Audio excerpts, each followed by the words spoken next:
4 ದಿವಸ ಹಿಂದೆ ಟಾಕ್ಸಿಕ್ ನೋಡಲೇಬೇಕು, ಫಸ್ಟ್ ಡೇ ಫಸ್ಟ್ ಶೋ ಅಂತ ಟಿಕೆಟ್ ಬುಕ್ ಮಾಡಿದ್ವಿ ಮಾಲ್ ಆಫ್ ಮೈಸೂರಲ್ಲಿ ಬೆಳಗ್ಗೆ 6:30 ಶೋಗೆ.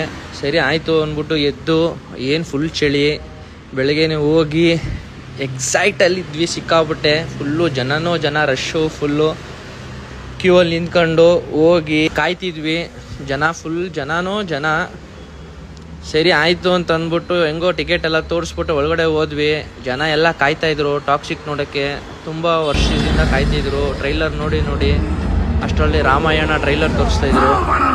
ನಮ್ಮ ಹೀರೋ ಎಂಟ್ರಿ ಸ್ಟಾರ್ಟ್ ಆಯಿತು ನೋಡಿ.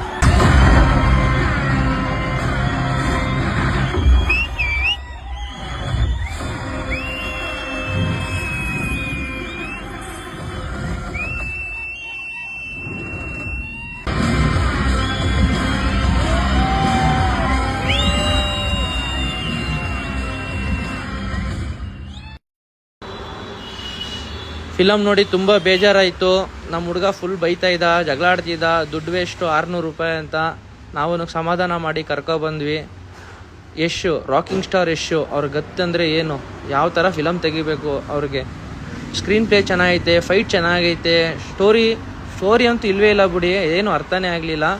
ಬಟ್ ರಾಕಿಂಗ್ ಸ್ಟಾರ್ ಯಶ್ ಹಾಕಿದ್ಮೇಲೆ ಯಾವ ಥರ ಫಿಲಮ್ ಚೆನ್ನಾಗಿ ತೆಗಿಬೇಕು ಆ ಥರ ತೆಗಿಬೇಕು. ಡೈಲಾಗ್ ಒಳ್ಳೊಳ್ಳೆ ಡೈಲಾಗ್ ಕೊಡಬೇಕು, ಆಗ film ಹಿಟ್ಟಾಗುತ್ತೆ. Rocking Star Yash, sorry for the review. Bye guys.